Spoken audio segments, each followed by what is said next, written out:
Price the Lord. കർത്താവിൻ്റെ മാധുര്യമേറിയ നാമം പിന്നെയും ഒരിക്കൽ കൂടെ വാഴ്ത്തപ്പെടുമാറാകട്ടെ. ആശ്രയ TV സംരക്ഷണം ചെയ്യുന്ന ജീവൻ്റെ വഴി എന്ന ഈ പരമ്പരയിൽ വീണ്ടും ഒരിക്കൽ കൂടെ ദൈവമക്കളോടൊപ്പമായിരിക്കാൻ ദൈവം സഹായിക്കുന്ന കൃപകൾക്കായി നന്ദിയോടെ ദൈവത്തെ ഞാൻ സ്തുതിക്കുകയാണ്. ഇന്ന് അല്പനേരത്തെ ചിന്തയ്ക്കായി 1 പത്രോസ് അതിൻ്റെ 5-ാം അധ്യായം അതിൻ്റെ 10-ാം വാക്യം നമുക്കൊന്ന് വായിക്കാം. എന്നാൽ അല്പകാലത്തേക്ക് കഷ്ടം സഹിക്കുന്ന നിങ്ങളെ ക്രിസ്തുവിൽ തൻ്റെ നിത്യ തേജസ്സിനായി വിളിച്ചിരിക്കുന്ന സർവകൃപാലുവായ ദൈവം തന്നെ യഥാസ്ഥാനപ്പെടുത്തി ഉറപ്പിച്ച് ശക്തീകരിക്കും. ഇന്ന് കഷ്ടത അനുഭവിക്കുന്ന ഒരു ദൈവപൈതലെ കർത്താവ് പറയുക, അല്പകാലത്തേക്ക് കഷ്ടം സഹിക്കുന്ന നിങ്ങളെ നിത്യ തേജസ്സിനായി വിളിച്ചിരിക്കുന്ന സർവകൃപാലുവായ ദൈവം നിങ്ങളെ യഥാസ്ഥാനപ്പെടുത്തും. നിങ്ങൾ വീണു പോകത്തില്ല, നിങ്ങൾ പരാജയപ്പെട്ടു പോകത്തില്ല. ക്രിസ്തുവിൻ്റെ ജീവൻ നിങ്ങളിൽ വസിക്കുകയാണ്. അതുകൊണ്ട് ഇത് പ്രതിസന്ധി വന്നാലും നിങ്ങളെ അതിന് തകർക്കാൻ കഴിയുകയില്ല. അതിനുപരിയായി വ്യാപരിക്കുന്ന ഒരു ദൈവശക്തി നിങ്ങളിലേക്ക് ഇറങ്ങി വന്നുകൊണ്ടിരിക്കുകയാണ്. സ്തോത്രം. അതുകൊണ്ട് ദൈവവൈതൽ ഒരു കാരണവശാലും തളർന്നു പോകരുത്. ജീവിതത്തിൽ കഷ്ടങ്ങൾ വന്നെന്ന് വരാം, പ്രതികൂലങ്ങൾ വന്നെന്ന് വരാം, പോരാട്ടങ്ങൾ വന്നെന്ന് വരാം, വലിയ രോഗങ്ങൾ വന്നെന്ന് വരാം. എന്നാൽ തളരരുത്, കർത്താവ് നമ്മുടെ കൂടെയുണ്ട്. പൗലോസ് അപ്പോസ്തലൻ പറയുന്നു, നമ്മളിൽ വെളിപ്പെടാനുള്ള തേജസ് വിചാരിച്ചാൽ ഈ കാലത്തിലെ കഷ്ടങ്ങൾ സാരമില്ല. അപ്പം നമ്മളിൽ വെളിപ്പെടാൻ വലിയൊരു തേജസ് വരാൻ പോകുകയാണ്. കർത്താവ് നമ്മളെ വീണ്ടും ജനിപ്പിച്ചത് തന്നെ വെറുതെയല്ല. അന്ത്യകാലത്ത് വെളിപ്പെടാൻ ഒരുങ്ങിയിരിക്കുന്ന രക്ഷയ്ക്കായി വിശ്വാസത്താൽ ദൈവശക്തിയിൽ കാക്കപ്പെടുന്നതും സ്വർഗത്തിൽ സൂക്ഷിച്ചിരിക്കുന്നതും ക്ഷയം, വാട്ടം, മാലിന്യം എന്നിവ ഇല്ലാത്തതുമായ നല്ലൊരു ശ്രേഷ്ഠ അവകാശത്തിനായി കർത്താവ് നമ്മളെ വീണ്ടും ജനിപ്പിച്ചിരിക്കുക. അതിലിപ്പോൾ നമ്മൾ നാനാവിധ പരീക്ഷകളിൽ ദുഃഖിച്ചിരിക്കേണ്ടി വന്നാലും നമ്മൾ സന്തോഷിച്ചോണം. അഴിഞ്ഞു പോകുന്നതും തീയിൽ ശോധന കഴിക്കുന്നതുമായ പൊന്നിനേക്കാൾ നമ്മുടെ ഓരോരുത്തരുടെയും വിശ്വാസത്തിൻ്റെ പരിശോധന വിലയേറിയതെന്ന് യേശുക്രിസ്തുവിൻ്റെ മഹത്വ പ്രത്യക്ഷതയിൽ തേജസ്സിനും പുകഴ്ചയ്ക്കും മഹത്വത്തിനും ആനന്ദനും കാണാനിട വരാൻ പോകുകയാണ്. അതുകൊണ്ട് തളർന്നു പോകരുത്. ഇവിടെ എല്ലാം ക്ഷയിക്കുന്നതാ, ഇവിടെ വാട്ടമുള്ളതാ, ഇവിടെ മാലിന്യമുള്ളതാ. പക്ഷേ ഇതൊന്നുമില്ലാത്തൊരവകാശത്തിനായി കർത്താവ് നമ്മളെ വീണ്ടും ജനിപ്പിച്ചിരിക്കുക. ആ വീണ്ടെടുപ്പിൻ്റെ വിലയോർത്താൽ നമ്മൾ എങ്ങനെ പിന്മാറും? അതുകൊണ്ട് ഉള്ളിൽ ക്ഷീണിച്ചു മടുക്കാതിരിപ്പാൻ ഈ വിധം കഷ്ടത അനുഭവിച്ച കർത്താവിനെ നമ്മളെപ്പോഴും ധ്യാനിക്കുന്നെങ്കിൽ നമ്മുടെ ഭാരം നമ്മളിൽ നിന്ന് ഒഴിഞ്ഞു പോകും. കർത്താവിനെ അറിഞ്ഞ ശേഷം ഒരിക്കലും പിന്മാറിപ്പോകരുത്. വചനം പഠിച്ച ശേഷം പിന്മാറിപ്പോകരുത്. ബൈബിൾ സ്കൂളിൽ പഠിച്ച ശേഷം, കൽപ്പയ്ക്ക് കൈവച്ച ശേഷം ഒരിക്കലും പിന്നോക്കം നോക്കരുത്. പരിശുദ്ധാത്മാവിനെ പ്രാപിച്ച ശേഷം അതിനെ നിസ്സാരവൽക്കരിക്കരുത്. യേശുക്രിസ്തുവിനെ അറിഞ്ഞ ശേഷം കർത്താവിനെ വീണ്ടും ദേശത്ത് നമ്മൾ ക്രൂശിക്കരുത്. കാരണം ഇത്ര വലിയ രക്ഷ നാം ഗണ്യമാക്കാതെ പോയാൽ എങ്ങനെ തെറ്റിയൊഴിയും? അതുകൊണ്ട് പരിശുദ്ധാത്മാവ് പറയുന്നു, ജീവനുള്ള ദൈവത്തെ ത്യജിച്ച് കളയാതിരിക്കേണ്ടതിന് നമ്മളിൽ ആർക്കും അവിശ്വാസമുള്ള ദുഷ്ടഹൃദയം ഉണ്ടാകാതിരിപ്പാൻ സൂക്ഷിച്ചുകൊള്ളുവിൻ. പാപത്തിൻ്റെ ചതി വരും, അതിൽ നമ്മൾ കഠിനപ്പെട്ടു പോകരുത്. കയ്പുള്ള വേര് മുളപ്പിച്ച് അതിനാൽ ആരും മലിനമാകരുത്. ഒരു ചത്തയിച്ച മതി, തൈലക്കാരൻ്റെ തൈലം മൊത്തം അശുദ്ധമാക്കി തീർക്കും. ഈ ദിവസങ്ങളിൽ ദൈവസഭയ്ക്ക് പോറൽ വരുത്തുന്നതൊന്നും ഞാനും നീയും ചെയ്യരുത്. ഈ സത്യമാർഗത്തെ ദുഷിക്കുന്നതൊന്നും നാം ചെയ്യരുത്. ഈ വിശ്വാസത്തിൽ നമ്മളെ വലിച്ചുകൊണ്ട് ഇരുട്ടിലേക്ക് കൊണ്ടുപോകാൻ പിശാച് അശാന്ത പരിശ്രമം നടത്തുക. ഈ ദിവസങ്ങളിൽ എന്തിനാ പിശാച് വരുന്നത്? അറുപ്പാനും ഉടിപ്പാനും മോഷ്ടിപ്പാനും കൊല്ലുവാനുമാണ്. എന്നാൽ കർത്താവായ യേശുക്രിസ്തു വരുന്നത് ജീവൻ തരാനാ. വെറും ജീവനല്ല, സമൃദ്ധിയായ ജീവൻ അല്ല, നിത്യജീവൻ. ഈ നിത്യജീവൻ പ്രാപിപ്പാൻ കൃപയാൽ എന്നെയും നിന്നെയും കർത്താവ് രക്ഷിച്ച് വിടുവിച്ച് ഈ ദൈവകൃപയിൽ കൊണ്ടുവന്ന സ്നേഹമോർത്താൽ നമ്മൾ എങ്ങനെ സ്തോത്രം ചെയ്യാതിരിക്കും, എങ്ങനെ നന്ദി കരാറ്റാതിരിക്കും? ഇടവിടാതെ സ്തോത്രം ചെയ്തോണം, എപ്പോഴും പ്രാർത്ഥിക്കണം, മറന്നു പോകരുത്. നമ്മൾ ടെൻഷനൊക്കെ വരുമ്പോൾ ഓടി നടക്കാറുണ്ട് കേട്ടോ. ഭാരമൊക്കെ വരുമ്പം നമ്മൾ എങ്ങോട്ടേലൊക്കെ ഒന്ന് മാറിപ്പോകാറുണ്ട്. ഇല്ല, ഏറ്റവും ഭാരം വരുമ്പോഴും നിങ്ങൾ ഈ കർത്തപാദപീഠത്തിലൊന്ന് മുട്ടുകുത്തിയിരിക്കാമോ? നിങ്ങൾക്ക് ആശ്വാസം ലഭിക്കും. കർത്താവ് പറഞ്ഞു, എൻ്റെ അടുക്കൽ ആശ്വാസമുണ്ട്, എന്നെ കണ്ടെത്തുന്നവൻ വിശ്രാമം പ്രാപിക്കും. അപ്പം വരാൻ പോകുന്ന പ്രതിസന്ധികളുടെ നടുവിൽ നീതിമാൻ ബാലസിംഹം പോലെ നിർഭയം വസിക്കുമെന്നുള്ള വാക്യം നമ്മൾ മറന്നു പോകരുത്. നമ്മളതിൽ ശക്തിപ്പെട്ടോണം.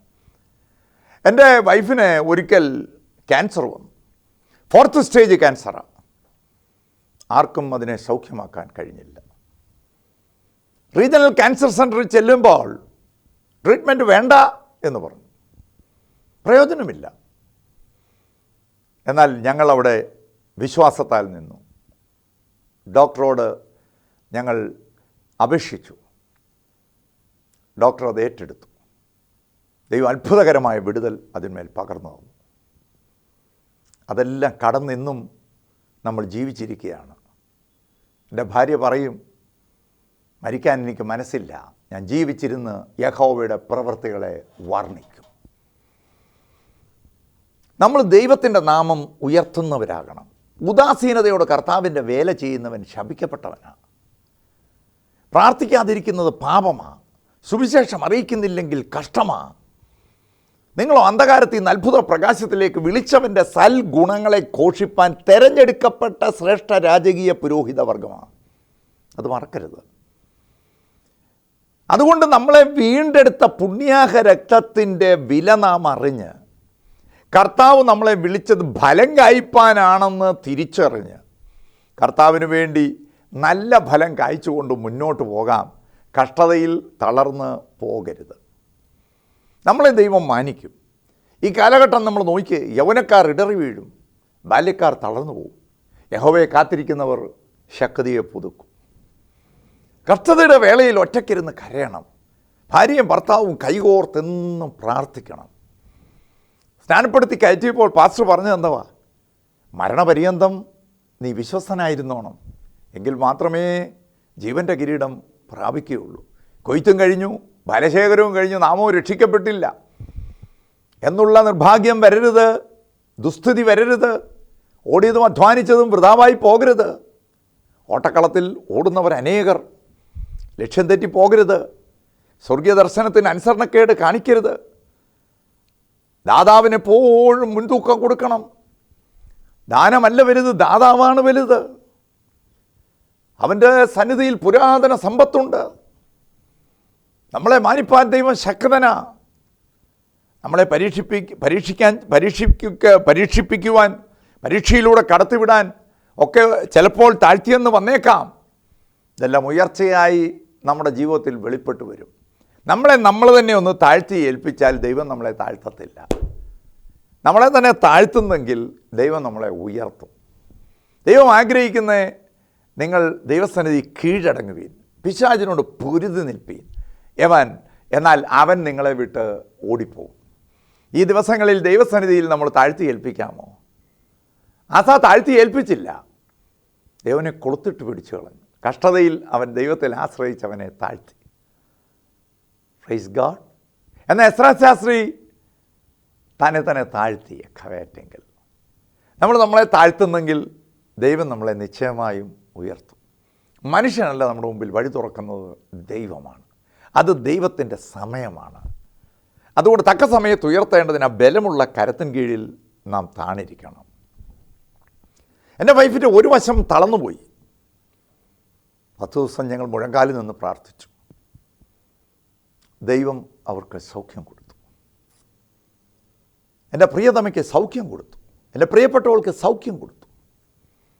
ഞാൻ പറയുന്നത്, ഇതവിടെ ഇവിടെയും പോയി ആവലാതിയും പറഞ്ഞ്, സങ്കടവും പറഞ്ഞ്, ഇല്ലായ്മയും പറഞ്ഞ്, ദുഃഖവും പറഞ്ഞ്, നിലവിളിച്ച്, നിരാശപ്പെട്ട്, ഉത്സാഹമില്ലാതെ നമ്മൾ പോകരുത്.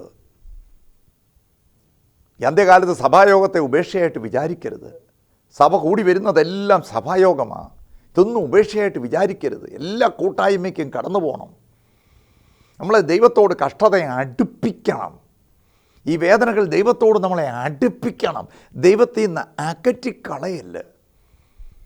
കഷ്ടതയിൽ നിലവിളിക്കണം. നിങ്ങൾ ഈ കഷ്ടത അനുഭവിക്കുന്നവർ പ്രാർത്ഥിക്കട്ടെന്നാണ് പറഞ്ഞത്. സന്തോഷം അനുഭവിക്കുന്നവർ പാട്ടുപാടട്ട. ദൈവത്താൽ കഴിയാത്ത വല്ലതുമുണ്ടോ? നിങ്ങൾക്ക് എന്ത് രോഗം വന്നാലും ആളയച്ച് മൂപ്പനെ വരുത്തി എണ്ണ പൂശി പ്രാർത്ഥിച്ചാൽ സൗഖ്യമാണ്. ഇതാ സഭയുടെ വ്യവസ്ഥ. പക്ഷേ നമ്മൾ രോഗം വരുമ്പോൾ ഇപ്പം ടെസ്റ്റും ചെയ്ത് ആശുപത്രി കയറി എല്ലാം നഷ്ടപ്പെടുത്തുക. സഭയ്ക്കകത്ത് എല്ലാത്തിനും മറുപടിയുണ്ട്. ഗിലെയാദിൽ വൈദ്യൻ ഇല്ലയോ? സഭയ്ക്കകത്ത് രോഗശമനം ഇല്ലയോ?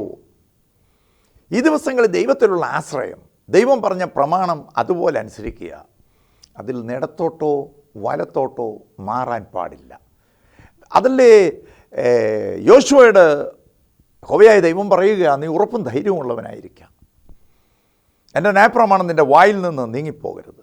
നീ ഉറപ്പുള്ളവനും കുലുങ്ങാത്തവനുമായിരിക്കണം. നിൻ്റെ മുമ്പിൽ ഒരു മനുഷ്യന് നിൽക്കയില്ല. നീ എൻ്റെ പ്രമാണം വിട്ട് ഇടത്തോട്ടോ വലത്തോട്ടോ മാറരുത്.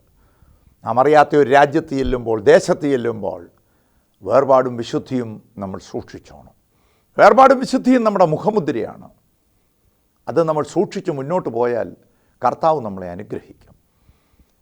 ഇന്നത്തെ ആത്മീയ ലോകത്തിൽ പരീക്ഷകൾക്ക് ജയിക്കുന്നുണ്ട്, വൈവയ്ക്ക് ജയിക്കുന്നുണ്ട്, എല്ലാറ്റിനും ജയിക്കുന്നുണ്ട്. പ്രാക്ടിക്കലിൽ നമ്മൾ തോറ്റുപോയിക്കൊണ്ടിരിക്കുക. അതുകൊണ്ട് ജാതികളുടെ നടുവിൽ ദൈവനാമം ദുഷിക്കപ്പെടുക. വിശ്വാസമുണ്ട്, പക്ഷേ പ്രവൃത്തിയില്ല.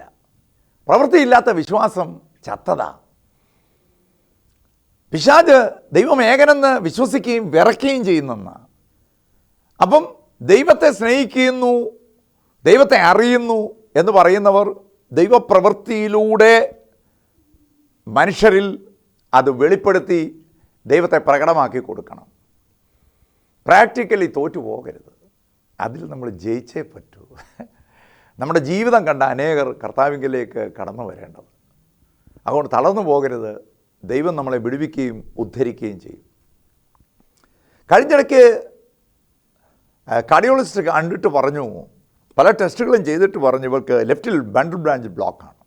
പേസ് മേക്കർ വെക്കണം. വലിയ 7 ലക്ഷം രൂപയാണ്. വെച്ചില്ല. വിശ്വാസത്താൽ നാം യാത്ര ചെയ്യുക. ആ വിശ്വാസ യാത്രയിൽ നമ്മുടെ പടകിൽ അമരത്ത് യേശുക്രിസ്തു ഉണ്ട്. നമ്മുടെ ജീവിത പടകിൽ നിന്ന് യേശുവിനെ അകറ്റിക്കളയുന്നതൊന്നും നമ്മുടെ പടകിൽ ഉണ്ടാകരുത്. നമ്മൾ നല്ല മനസാക്ഷിയുള്ളവർ, നല്ല മനസാക്ഷിക്കുള്ള അടയാളമായിട്ടാണ് നമ്മൾ വിശ്വാസസ്നാനം പോലും സ്വീകരിക്കുന്നത്.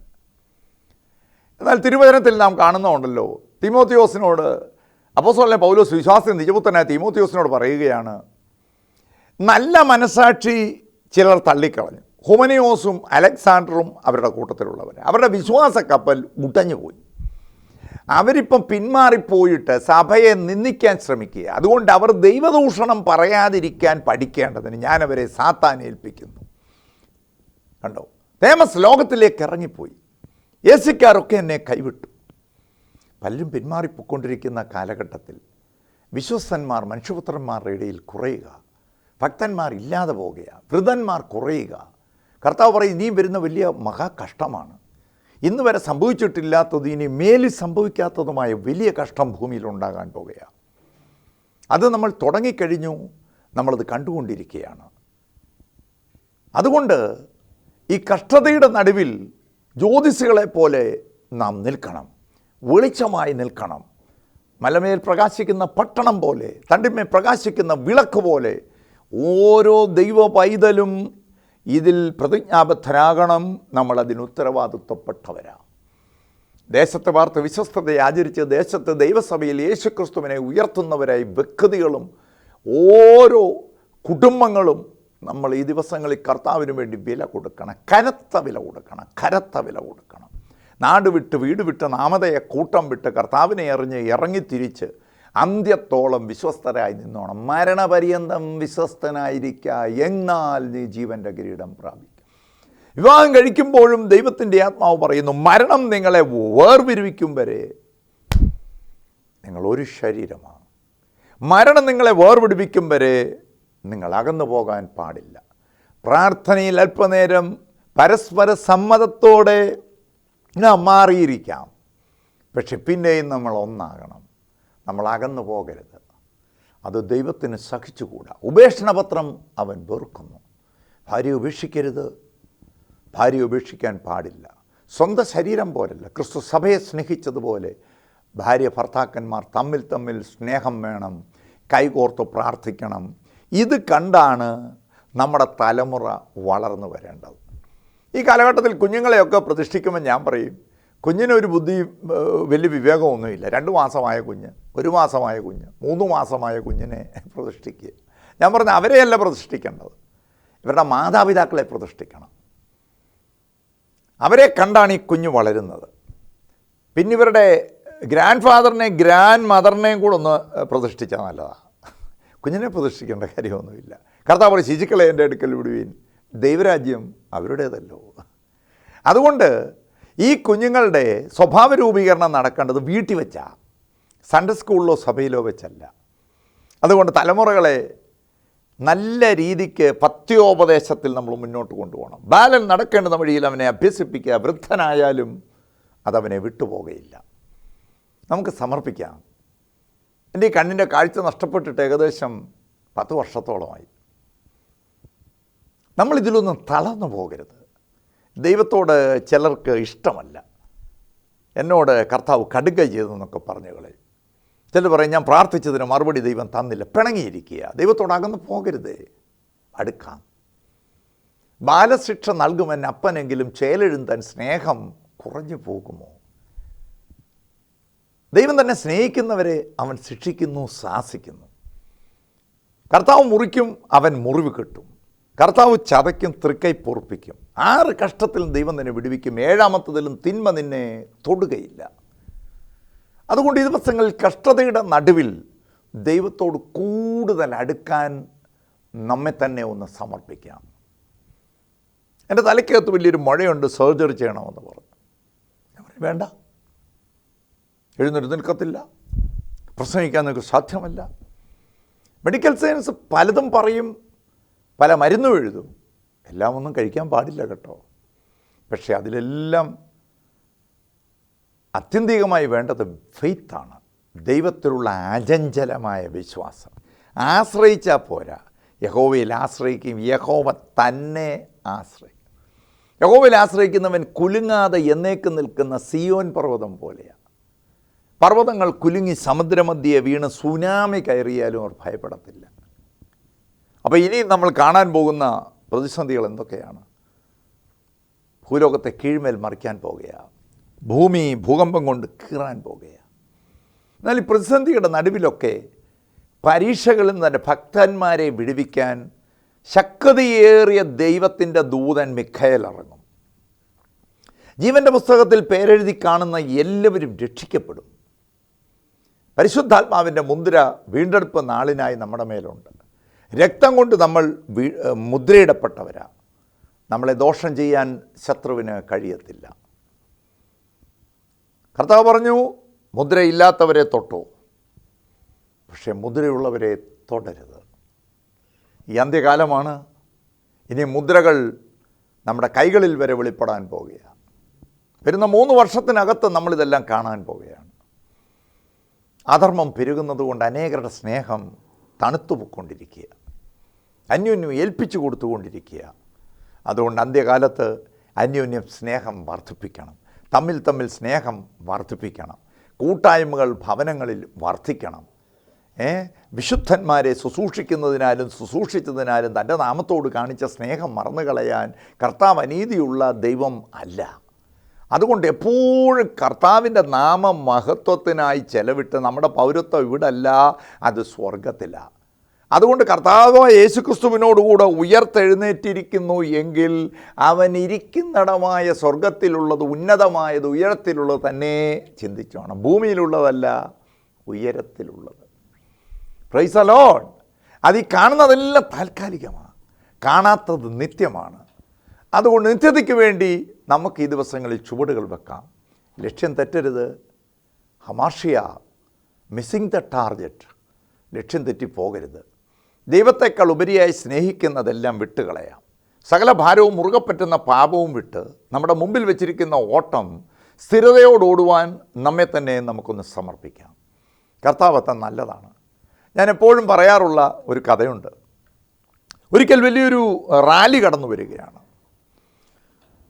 അതിന് 1/2 കിലോമീറ്റർ നീളമുണ്ട് ആ ജാഥയ്ക്ക്. ആ ജാഥയിൽ അവർ വിളിച്ചു പറയുന്ന ഒരു മുദ്രാവാക്യം ശ്രദ്ധയോടെ കേട്ടുകൊണ്ട് 14 ഭാഷ അറിയാമെന്നൊരു വ്യക്തി അവരുടെ എതിരെ ഇങ്ങനെ കടന്നു വരിക. അയാളിങ്ങനെ ശ്രദ്ധിച്ചപ്പോൾ ഈ ജാഥയുടെ മധ്യഭാഗത്തിലുള്ളവരൊക്കെ വിളിച്ചു പറയുന്നു, പാട്ടയെല്ലാം പൂട്ടയാക്കണം. അപ്പം ഇദ്ദേഹം അത് ശ്രദ്ധിച്ചിട്ട് ഈ 14 ഭാഷയിൽ വെച്ച് തനിക്കറിയാവുന്ന ഭാഷയല്ല, എനിക്ക് ഇത്രയും ഭാഷ അറിയാമായിട്ടും ഈ ഭാഷ മനസ്സിലാവുന്നില്ലല്ലോ. ഇദ്ദേഹം എന്ത് ചെയ്യുമെന്നറിയാമോ? ഈ ജാഥയുടെ മുന്നിലേക്ക് ഓടി. ഇതിൻ്റെ നേതാക്കന്മാരെന്താ പറയുന്നത്, ലീഡേഴ്സ് എന്താ പറയുന്നതെന്നറിയാൻ മുൻപിലേക്ക് ഓടി. മുൻപിൽ ചെന്നപ്പോൾ ലീഡേഴ്സ് വിളിച്ചു പറയുന്നത് പാർട്ട് ടൈം എല്ലാം ഫുൾ ടൈം ആക്കണമെന്നാണ്. പക്ഷേ റാലി കുറച്ച് വന്ന് കഴിഞ്ഞപ്പോൾ ഇപ്പം പാട്ടയെല്ലാം പൂട്ടയാക്കണം. അപ്പോൾ റാലിയുടെ അവസാനം ചെന്നപ്പം അത്രയും പോലും ഇല്ല. അപ്പോൾ യേശുക്രിസ്തുവിനെ മാത്രം ശ്രദ്ധിച്ചു നോക്കണം. ശ്രേഷ്ഠ അപ്പോസ്തലനും മഹാപുരോഹിതനുമായ യേശുവിനെ ശ്രദ്ധിച്ചു നോക്കണം. വിശ്വാസത്തിൻ്റെ നായകനും പൂർത്തി വരുത്തുന്നവനുമായ യേശുവിനെ ശ്രദ്ധിച്ച് നോക്കിയിട്ട് നമ്മുടെ മുമ്പിൽ വെച്ചിരിക്കുന്ന ഓരോരുത്തരുടെയും ട്രാക്കിൽ തിക്കിത്തിരക്കുണ്ടാക്കാതെ നമ്മുടെ ട്രാക്കിലൂടെ തന്നെ നമ്മൾ ഓടി ഫിനിഷ് പ്രാപിക്കണം. ഓട്ടക്കളത്തിൽ ഓടുന്നവർ അനേകരാണ്, ബിരുദ പ്രാപിക്കുന്നവർ ഒരുവൻ മാത്രമാണ്. അതുകൊണ്ടല്ലേ പൗലോസ് പറഞ്ഞ്, നിര്യാണകാലം അടുത്തു, ഞാൻ പാനീയാഗമായി ഒഴിക്കപ്പെടുന്നു, ഞാൻ നല്ലപോർ പൊരുതി ഓട്ടം തികച്ചു വിശ്വാസം കാത്തു, ജീവൻ്റെ കിരീടം എനിക്കായി വെച്ചിരിക്കും. തനിക്കായി കാത്തിരിക്കുന്ന ഏവർക്കും അതുണ്ട്. നമുക്കത് പ്രാപിക്കാൻ തക്കവണ്ണം ഓടാം. മണ്ണെ പ്രതി മാണിക്യം വെച്ച് കളയല്ലേ. Spend the money for the glory of God. ദൈവനാമ മഹത്വത്തിന് വേണ്ടി നാം എന്തൊക്കെ ചെലവാക്കിയാലും 100 ഇരട്ടി പ്രതിഫലം നമ്മൾ ഈ ഭൂമിയിലും വരുവാനുള്ള ലോകത്തിലും പ്രാപിക്കും. ഈ ലോകത്തിന് വേണ്ടി ഓടരുത്, നമ്മൾ കർത്താവിന് വേണ്ടി നമുക്ക് ഓടാം. നമ്മുടെ ജീവിതത്തെ സമർപ്പിക്കാം. കർത്താവ് പറഞ്ഞ കഷ്ടകാലത്ത് ഏറ്റവും അടുത്ത തുണ ഞാനാണ്. കഷ്ടകാലത്ത് ഞാൻ നിൻ്റെ കൂടെ ഇരിക്കും. കഷ്ടകാലത്ത് നമ്മളെ വിട്ടുപോകുന്നവരെയാണ് നാം കാണുന്നത്. നല്ല കാലത്ത് നമ്മളോട് ചേർന്നിരിക്കും, കഷ്ടകാലത്ത് നമ്മളെ വിട്ടുപോകും. എന്നാൽ ഈ കഷ്ടതയൊക്കെ തെളിയിക്കാൻ പോകുന്നത് നമ്മളെ ദൈവം അനുഗ്രഹിക്കാൻ പോകുന്നതിൻ്റെ മുന്നോടിയാണ്.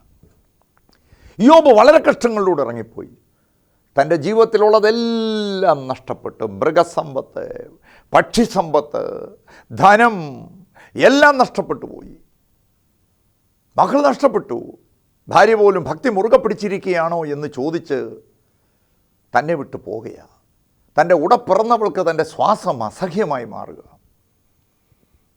എന്നാൽ യോബ് പറയുക, എൻ്റെ സാക്ഷി സ്വർഗത്തിൽ, എൻ്റെ ജാമക്കാരൻ ഉയരത്തിലുമുണ്ട്, എൻ്റെ വീണ്ടെടുപ്പുകാരൻ ജീവിച്ചിരിക്കുന്നുവെന്ന് ഞാൻ അറിയുന്നു. അവനെ ഞാൻ കാണും, എൻ്റെ സ്വന്തം കണ്ണുകൊണ്ട് കാണും. ഒടുവിൽ ഞാൻ പൊടിമേൽ നിൽക്കും, ദേഹസഹിതനായി അവനെ കാണും. അവൻ കണ്ണുമായി നിയമം ചെയ്യുക, ജീവിതത്തിൽ അവൻ സമർപ്പിക്കുക, അവൻ്റെ പാപത്തെക്കുറിച്ച് ഏറ്റുപറച്ചിൽ നടത്തുക. അവസാനം കർത്താവ് ചുഴലിക്കാറ്റിൽ ഇറങ്ങി വരുമ്പോൾ യോബ് പറയുകയാണ്, ഞാൻ നിന്നെക്കുറിച്ചൊരു കേൾവി മാത്രമേ കേട്ടിരുന്നുള്ളൂ, ഇപ്പോൾ എൻ്റെ സ്വന്തം കണ്ണാൽ ഞാൻ നിന്നെ കാണും. ഈ കഷ്ടതയും തീയിലൂടെയൊക്കെ നമ്മൾ കടന്നു പോകുമ്പോഴുണ്ടല്ലോ, കർത്താവിനെ നമ്മൾ മുഖാമുഖം കാണുകയാണ്. എബ്രായ ബാലന്മാർ തീക്കകത്ത് വീഴുമ്പോൾ 4-മനായി മനുഷ്യപുത്രനെ കാണുകയാണ്. തീയുടെ ബലത്തെ കെടുത്തുന്ന ശക്തിയുള്ള ദൈവത്തെ കാണുക. അതുകൊണ്ട് പ്രതിസന്ധികൾ വരുമ്പോൾ വാടിപ്പോകരുത്, തളർന്നു പോകരുത്. ഇതിനോടൊക്കെയുള്ള സമീപനത്തിനൊരു മാറ്റം വരുത്താം. കഷ്ടം ധരിപ്പാൻ എന്നെ ദൈവം നിയമിച്ചിരിക്കുന്നു. കഷ്ടത എൻ്റെ അവകാശമാണ്. ഈ കഷ്ടതയിലൂടെ, അനവധി കഷ്ടങ്ങളിലൂടെ മാത്രമേ നിങ്ങൾക്ക് ദൈവരാജ്യത്തിൽ കടക്കാൻ കഴിയുകയുള്ളൂ. നമുക്കറിയാം, വെളിപ്പാടിൽ പത്മോസ്ദ്വീപിലായിരിക്കുന്ന യോഹന്നാൻ മൂപ്പൻ ചോദിക്കുക, വെള്ള നിലയെങ്കി ധരിച്ച് കുരുത്തോല പിടിച്ച് നിൽക്കുന്ന ആർപ്പിടുന്ന ഒരു കൂട്ടം എണ്ണിക്കൂടാൻ കഴിയുന്നില്ല, എണ്ണാൻ കഴിയുന്നില്ല, എണ്ണി തിട്ടപ്പെടുത്താൻ കഴിയാത്ത ഈ പുരുഷാരം ഇവരാരാണ്? എനിക്കറിയില്ല. മൂപ്പൻ പറഞ്ഞു, ഇവർ മഹാകഷ്ടത്തിൽ നിന്ന് വന്നവരാ. ഈ കഷ്ടതയുടെ നടുവിൽ പെറുപെറുത്തും ആവലാതി പറഞ്ഞും പിന്മാറിയും ദൈവദൂഷണം പറഞ്ഞും നടന്നില്ല. അവർ ഈ കഷ്ടതയുടെ നടുവിലും കുഞ്ഞാടിൻ്റെ രക്തത്തിൽ തങ്ങളുടെ അങ്കി അലക്കി അവർ വെളുപ്പിച്ചു. അവർ കുഞ്ഞാടിനോടുകൂടെ നടക്കുകയാണ്. അവർക്കിനിയും വിശക്കുകയില്ല, ദാഹിക്കുകയില്ല, ഇരുളൊരു ലേശവും അവിടെയില്ല. ഈ കഷ്ടതയ്ക്കപ്പുറത്ത് നമുക്ക് വലിയൊരു സന്തോഷം കർത്താവ് തരാൻ പോകുകയാണ്. ഇവിടെ ഈ കഷ്ടങ്ങൾ സാരമില്ലെന്നെണ്ണണം കേട്ടോ. നമ്മുടെ കർത്താവ് നമ്മുടെ കൂടെയുണ്ട്. ലോകത്തിൽ കഷ്ടമുണ്ട്, ധൈര്യപ്പെടുകയും ഞാൻ ലോകത്തെ ജയിച്ചിരിക്കുന്നു. കർത്താവ് ഈ കഷ്ടങ്ങളെല്ലാം കടന്നതാണ്. നമ്മളോടൊപ്പം തന്നെ പാപമൊഴികെ സർവ്വത്തിലും നമുക്ക് തുല്യമായി പരീക്ഷിക്കപ്പെട്ടു അല്ലേ? കർത്താവിനെ നമുക്ക് ദാനമായി തരിക. സ്വപുത്രനെ ആദരിക്കാതെ നമുക്കായി ഏൽപ്പിച്ചു തന്നവൻ അവനോടുകൂടെ സകലതും തരാതിരിക്കുമോ? അതുകൊണ്ട് ഈ ദിവസങ്ങളിൽ കർത്താവിനോട് ചേർന്നിരിക്കാം. കഷ്ടങ്ങളും പ്രതികൂലങ്ങളും രോഗങ്ങളും ഒക്കെ നമ്മുടെ ക്രിസ്തീയ ജീവിതത്തിൽ കടന്നു വരും. വലിയ അനർത്ഥങ്ങൾ എനിക്ക് വന്നിട്ടുണ്ട്. Motor cycle accident, 4 wheeler accidents.